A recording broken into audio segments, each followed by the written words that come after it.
साथियों नमस्कार, जय हिंद, वंदे मातरम। कहते हैं कि ऊपर वाले की लाठी में आवाज नहीं होती। ये कहावत एक बार पुनः चरितार्थ हुई और चरितार्थ ऐसे हुई कि देश के बड़े बड़े मीडिया घरानों ने इसको बड़े बखूबी तरीके से पिछले 2 दिनों से छाप रखा है।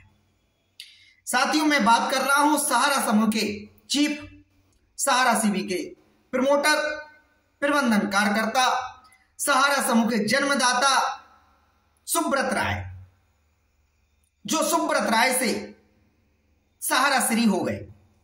आज मैं उनकी बात कर रहा हूं। वो व्यक्ति जिसने 2000 रुपए से अपनी जिंदगी की शुरुआत की और खुद के प्लान उड़ा डाले। इस देश के अंदर उसने 30,000 एकड़ से अधिक लैंड बैंक बना डाला। 30,000 एकड़ जिसने जमीनें खरीद डाली। कहते हैं सहारा समूह के तमाम सारे जो एजेंट हैं वो बताते हैं कि सहारा समूह ने करीब 4,000 कंपनियां बना रखी थी। उस सहारा समूह के चीफ प्रमोटर, डायरेक्टर, जिस पर आज देश भर में निवेशकों को गुस्सा है, बहुत सारे निवेशकों, बहुत सारे वो एजेंट कभी जो सुब्रत राय को भगवान की तरह पूजा करते थे, जो अपने पिता को इतना आदर नहीं देते थे, सुब्रत राय को इतना आदर देते थे, वो भी सुब्रत राय की मौत पर गालियां दे रहे हैं और एक तरह से खुशी व्यक्त कर रहे हैं। वो सुब्रत राय जब मृत्यु को प्राप्त किए तो जिन बेटों की शादी में उन्होंने 500 करोड़ रुपए उस जमाने में खर्च कर दिया था, जिस जमाने में भारत दुनिया में बहुत पीछे हुआ करता था। साल 2004-5 के दरमियान सुब्रत राय के दोनों बेटों की शादियां हुई और देश के प्रधानमंत्री अटल बिहारी वाजपेयी से लेकर उत्तर प्रदेश के समाजवादी पार्टी के मुखिया मुलायम सिंह, इस देश के बड़े बड़े अभिनेता, नेता, खिलाड़ी सुब्रत राय के यहां चाकरी करते नजर आए, नाचते नजर आए, उनके दरबार में सेवा करते नजर आए। उन सुब्रत राय की मृत्यु के समय उनके सगे बेटे उनके पास नहीं थे। यहां तक कि उनके अंतिम संस्कार में भी उनको मुखाग्नि देने वाले उनके सुपुत्र नहीं में आ सके। तो साथियों, कहने का तात्पर्य यह है कि आप जिंदगी में चाहें जितना धन दौलत इकट्ठा कर लें, कुछ भी, लेकिन यदि जिस दिन आप में अवमान पैदा हो गया, निश्चित बात है उस दिन से आप इस धरा के कल्याण के बजाय इस धरा के अपमान के लिए कार्य करना प्रारंभ कर देंगे। अवमान इतना प्रखर होता है कि व्यक्ति को समझ में नहीं आता है क्या सत्य है, क्या असत्य है। ठीक ऐसा ही हाल सुब्रत राय सहारा का रहा। हालांकि एक और कहते हैं कि सहारा समूह के जो मुखिया थे बहुत बड़े देशभक्त थे, देश प्रेमी थे। उन्होंने खेलों को बहुत प्रमोट किया, तमाम सारे देश में नेताओं की मदद की। लेकिन आखिर में एक प्रश्न खड़ा होता है, वो क्या पैसा सुब्रत राय सहारा अपने व्यक्तिगत किसी कर्म से कर लाए थे, जिसकी दम पर उन्होंने खेलों को प्रमोट किया, जिसकी दम पर उन्होंने नेताओं की मदद की, जिसके दम पर उन्होंने तमाम अरबों खरबों रुपए पानी की तरह बर्बाद किया। वो पैसा था इस देश के आम नागरिकों का, गांव गलियों में रहने वाले उन किसान मजदूरों का, जो मेहनत मजदूरी करके 1-1, 2-2 रुपए बचाकर सहारा की ऑफिसों में के माध्यम से सहारा समूह में निवेश किए और उन्होंने सपने देख रखे थे कि कभी वह अपने बेटे की शादी करेंगे, कभी वह बेटी की शादी करेंगे, कभी जब ये पैसा रिटर्न आएगा ब्याज समेत तो उनके भी सपने पूरे हो सकेंगे, उनका भी एक अच्छा मकान हो सकेगा। साथियों, इस बात से एक बात की और सीख मिलती है, झूठ फरेब एक ना एक दिन खुल ही जाता है। वही हाल सहारा समूह के मुखिया सुब्रत राय का हुआ। सुब्रत राय लगातार दावा करते आए हैं कि वह निवेशकों को एक एक दिन का ब्याज सहित भुगतान देंगे। इस देश ने भरपूर उनको प्यार दिया, इस देश के आम जनमानस ने उनके प्रति भरपूर भरोसा दिया, व्यक्त किया। तभी तो एक दौर ऐसा आया कि जब माननीय सुप्रीम कोर्ट ने सहारा समूह को आदेश दिया कि 3 करोड़ निवेशकों का सहारा रियल एस्टेट कॉर्पोरेशन लिमिटेड और Sahara housing investment corporation limited, जो सहारा समूह की 2 कंपनियां हैं, इनका पैसा सेबी के पास जमा करवाए 15% ब्याज सहित।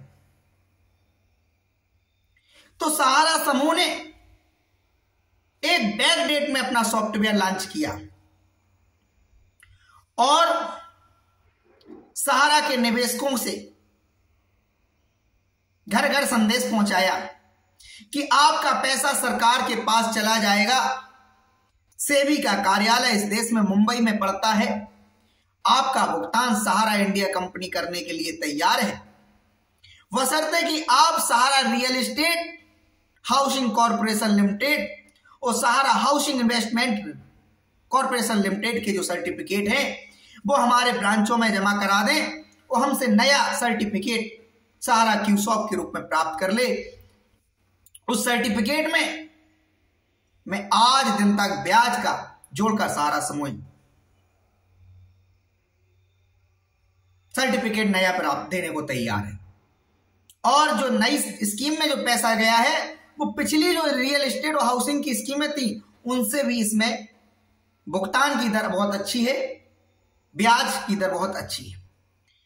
लोगों ने भरोसा किया, सहारा रियल एस्टेट और सहारा हाउसिंग के सर्टिफिकेट सहारा समूह को जमा करा दिए और उधर से सहारा क्यूसॉप के रूप में अपने नए सर्टिफिकेट प्राप्त कर लिए। सहारा समूह ने उठाकर सारे सर्टिफिकेटों को देश भर से कलेक्ट कराकर सेबी के कार्यालय में पहुंचा दिए। कहते हैं कि 1 से 28 ट्रकों को सहारा समूह ने सेबी के कार्यालय के लिए भेज दिया। बताया जाता है कि मुंबई की सड़कों पर उस समय जाम लग गया था, लेकिन वहां सेबी ने सहारा को डिनाई कर दिया, एक्सेप्ट नहीं किया, कि कहा कि आपके द्वारा जो भुगतान दिखाए गए हैं उनको मैं नहीं मानता हूं। फिर सेबी ने आगे चल के हालांकि तमाम भांति के सहारा समूह पर आरोप लगाए। इसके बाद जब वो क्यूसॉप के जो सर्टिफिकेट प्राप्त सहारा समूह के निवेशकों को हुए थे, जब भुगतान देने की बारी आई, चूंकि वो 6 वर्ष की स्कीमों में परिवर्तित किए गए थे, 2012 में सहारा रियल एस्टेट और सहारा हाउसिंग को ले जाया गया क्यूसॉप में और 2018 आते आते उसके पहले ही सहारा समूह ने रणनीति बना ली।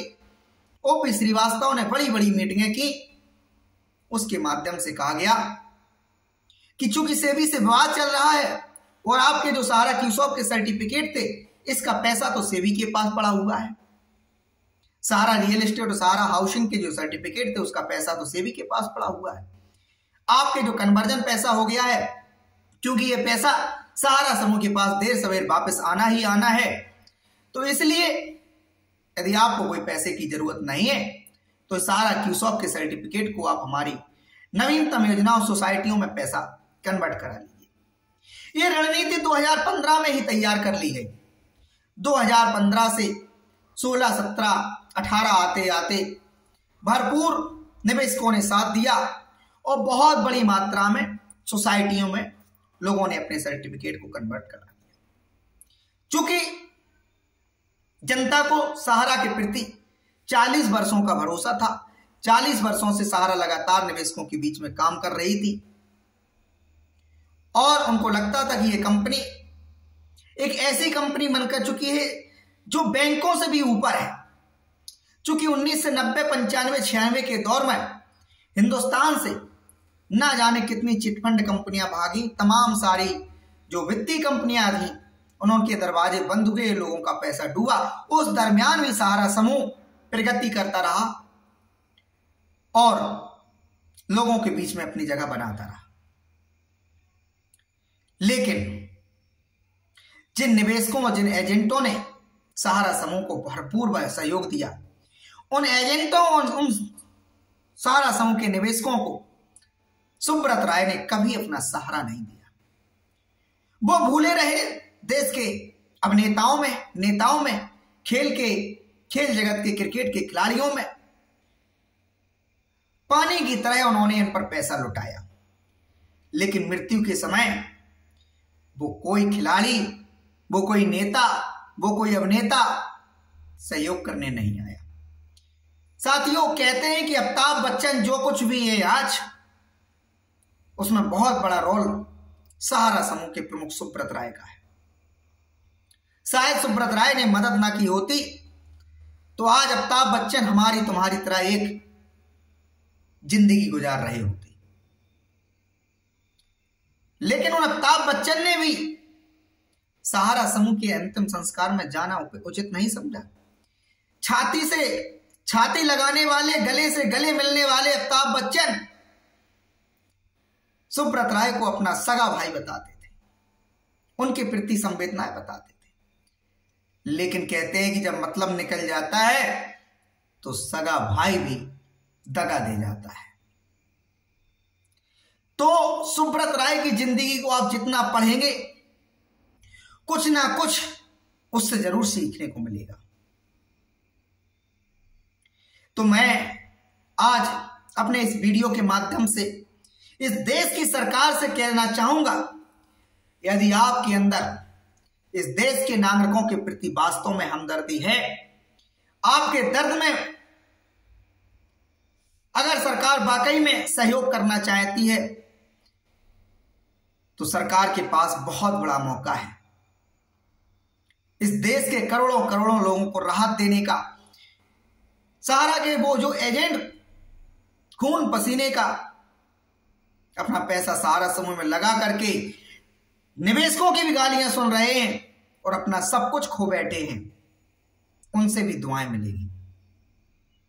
सहारा समूह के पास आज जो संपत्तियां हैं, खुशी की बात यह है कि वो अधिकांशतः पैसा सहारा का इस देश के अंदर ही है, आज भी है। मैं डंके की चोट पर ये चैलेंज करता हूं, यदि सरकार के किसी मंत्री को, किसी अधिकारी को इस बात पर डाउट हो कि नहीं सहारा समूह ने अपना पैसा विदेश डाइवर्ट कर दिया। हाँ, सहारा की संपत्तियां विदेश में भी हैं, सहारा का कारोबार विदेश में भी है, लेकिन इस देश में इतना कारोबार, इतना भूमि, इतनी संपत्तियां सहारा की पड़ी हुई हैं कि निवेशकों का पैसा एक एक दिन के ब्याज सहित रिटर्न करना चाहिए से हो जाएगा, बशर्ते सरकार के पास नियत और नीति होनी चाहिए। अभी तक तो ये नियत और नीति नजर नहीं आती। अमित शाह जी का बादला, अमित शाह जी की भी बातें खोखली और झूठी निकली। मार्च 2023 में सुप्रीम कोर्ट से आदेश हुआ कि सहारा से भी रिफंड अकाउंट में पड़ा हुआ जो पैसा है निवेशकों का 25,000 करोड़ रुपए, उसमें से 5,000 करोड़ रुपए सहकारिता मंत्रालय को ट्रांसफर कर दिया जाए, जिससे निवेशकों के भुगतान दिए जा सके। हुआ क्या? ढाक के तीन पात। इस देश में करीब 1.25 करोड़ लोगों ने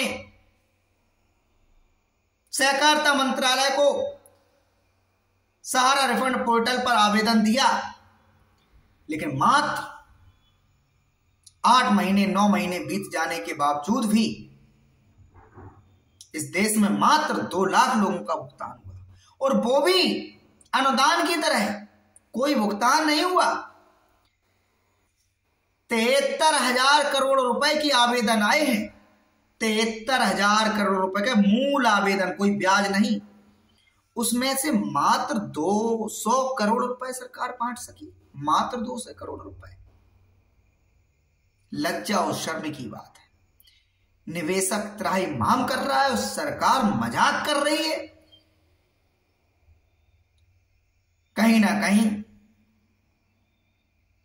जितनी बेईमानी सुब्रत राय में थी उससे कई गुना बेईमानी सरकार की अधिकारियों और सरकार की नीतियों में नजर आती है। सरकार का, दुनिया की किसी भी सरकार का मूल उद्देश्य होता है अपने देश के नागरिकों की हर हाल में मदद करना, हर हाल में सेवा करना।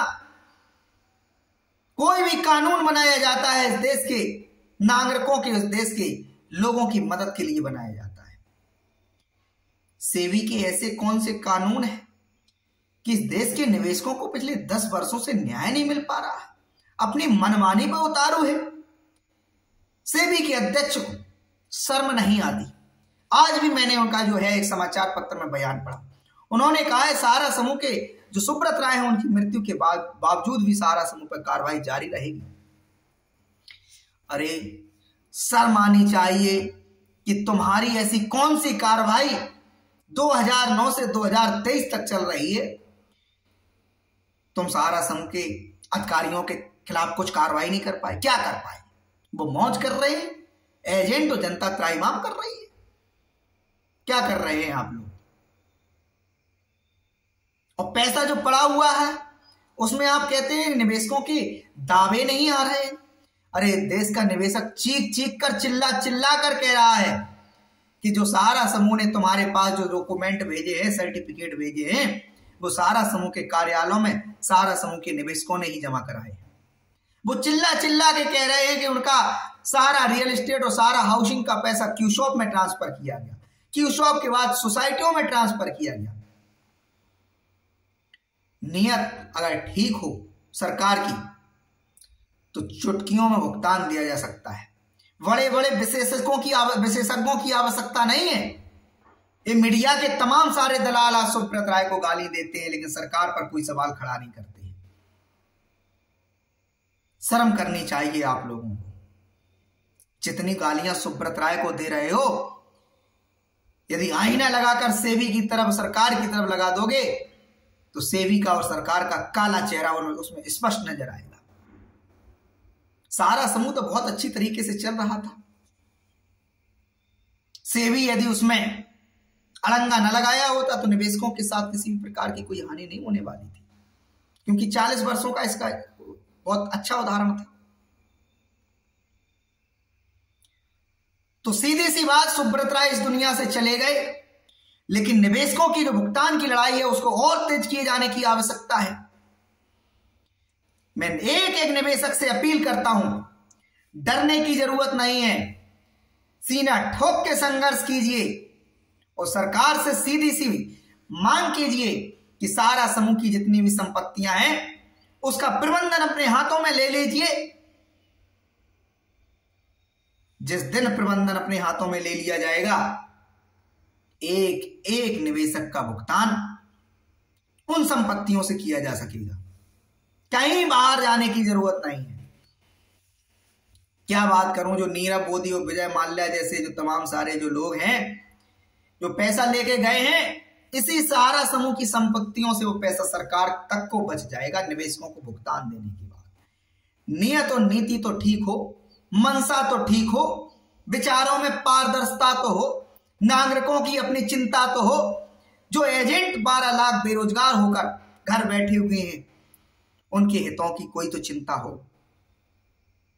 मीडिया में आकर चिल्लाने से, रैली में आकर बयान दे देने से निवेशकों का भला नहीं होने वाला, इस देश के नागरिकों का भला नहीं होने वाला। थोड़ा बहुत सहारा समूह के बारे में ऊपर से जान लिया तो आके टीवी चैनल्स पे मनगढ़ंत कहानियां सुनाने लगते हैं। अरे जनता को क्यों गुमराह करते हो? ये क्यों नहीं बताते हो कि जितने भी इस देश में निवेशकों के आंदोलन चल रहे हैं, सरकार स्वयं ऐसे आंदोलनों को तवज्जो इसलिए नहीं देती है क्योंकि सरकार भी चाहती कि सहारा समूह का जो निवेशक है उसका भुगतान ना वापस करना पड़े। सेबी के पास जो पैसा पड़ा है वो सरकार के पास चला जाए, जिससे सरकार की, अरे सरकार भी ऐसे पैसे का क्या करेगी जब अपने नागरिकों के हितों की रक्षा नहीं कर सकती। उस देश के नागरिक त्राहिमाम करते रहे।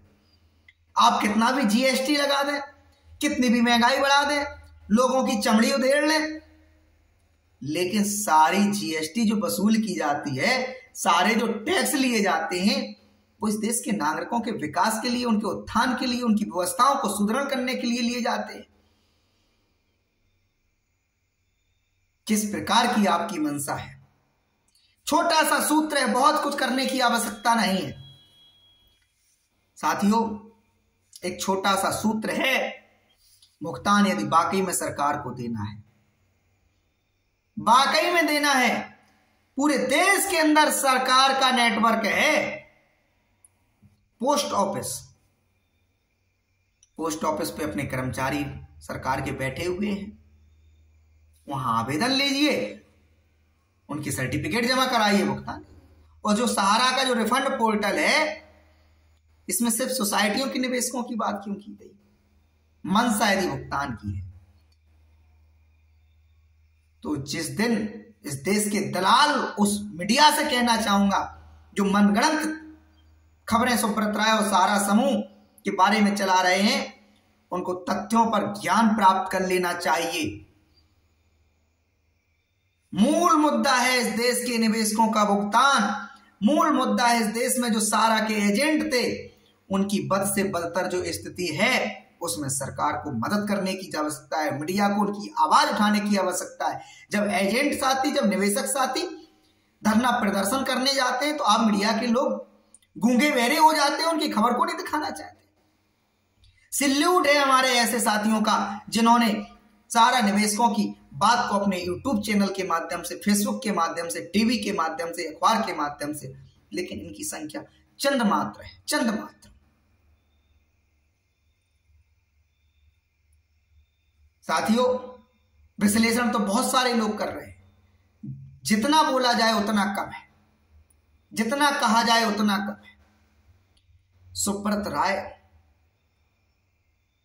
को जहां तक मैं समझता हूं, उनकी मूल मंशा कभी नहीं रही होगी बेईमानी करने की। मैं समझता हूं कि उन्हें उनकी मजबूरियों ने ऐसा करने को उन्हें मजबूर किया, क्योंकि सहारा समूह कोई एक व्यक्ति नहीं चला रहा था। सहारा समूह के और भी करता धरता, जिनके नाम इस दुनिया में उजागर नहीं किए जाते, ओपी श्रीवास्तव जैसे लोग, तमाम, जेबी राय, कुमकुम राय चौधरी, ये तमाम सारे लोग भी। तो अगर उनको पूर्ण बेईमानी करना होता तो जिस प्रकार से उन्होंने अपने आप को बचाने के लिए, अपने बच्चों को बचाने के लिए, अपनी पत्नी को बचाने के लिए मैसेडोनिया की नागरिकता दिलवा दी, देश के बाहर पहुंचा दिया, ठीक उसी प्रकार से पैसे का भी डायवर्जन किया जा सकता था।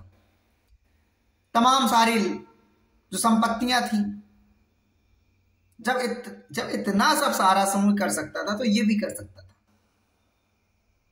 तो कहने का तात्पर्य यह है कि आप निवेशकों का पैसा डूबा नहीं है,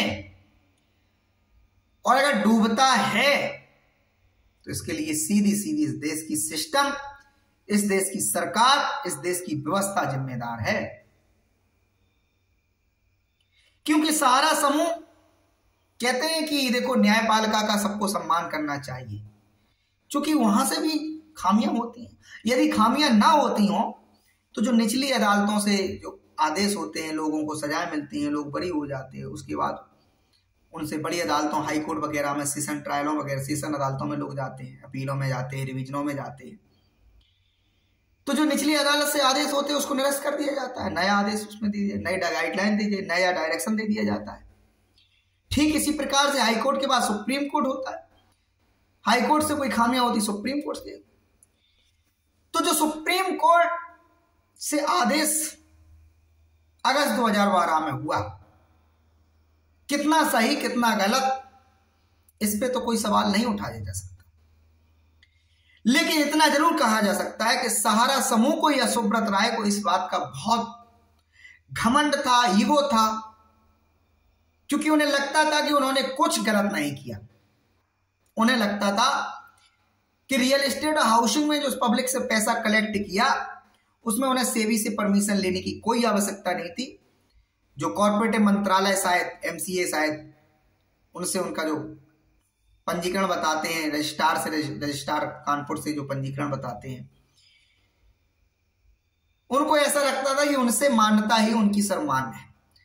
लेकिन वो विवाद चलता चलता सुप्रीम कोर्ट ने कह दिया कि नहीं, सारा समूह की ये सारी बातें गलत हैं, पैसा सेबी को जमा कराना है। वहां सुब्रत राय नहीं डरे, नहीं दबे, नहीं सुप्रीम कोर्ट की बात मानी, और वही सारी चीजें पतन का कारण बनी। इसमें कोई शक वाली बात नहीं है। लेकिन यहां एक बात तो निश्चित कही जा सकती है, यदि वहां सुब्रत राय से या सारा समूह से खामी हुई थी सेबी से लाइसेंस ना लेने की, तो सुब्रत राय को जेल भेजा जा सकता था। रियल एस्टेट हाउसिंग के जो डायरेक्टर थे उन पे जुर्माना लगाया जा सकता था। लेकिन निवेशकों का जो पैसा सेबी को देने का क्या वहां अर्थ होता था? यह तो सारा समूह उस पैसे को सीधा पब्लिक को रिटर्न करता था, क्योंकि पब्लिक ने उस पैसे को जमा कराया था। या जो सारा समूह ने एक निश्चित अवधि के लिए वो पैसा उठाया होगा, किसी का 2 साल के लिए, किसी 3 साल के लिए, किसी का 4 साल के लिए, किसी के लिए 5 साल के लिए, उतना टाइम दे दिया जाता कि इस अवधि तक आप अपने निवेशकों का भुगतान वापस कर दीजिए। तो कहने का तात्पर्य सिर्फ इतना है कि आपका भुगतान पाई पाई समेत इस देश के अंदर ही सुरक्षित है, बशर्ते इस देश की सरकार को आंख खोलने की आवश्यकता है, मामले को समझने की आवश्यकता है, जानबूझकर मामले को अनदेखा करने की जरूरत नहीं है। सहारा समूह का संपूर्ण प्रबंधन अपने हाथ में लेना है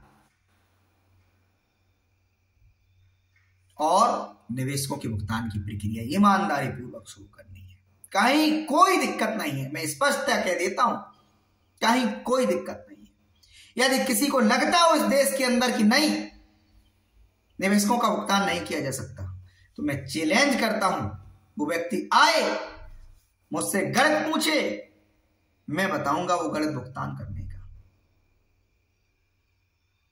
चाहे सहकारिता मंत्रालय का कोई अधिकारी, चाहे सेबी का कोई अधिकारी, सबको मेरा चैलेंज है, एक एक व्यक्ति का भुगतान हो जाएगा। ईमानदारी पूर्वक अपनी नियम और नीति बनाइए। धन्यवाद।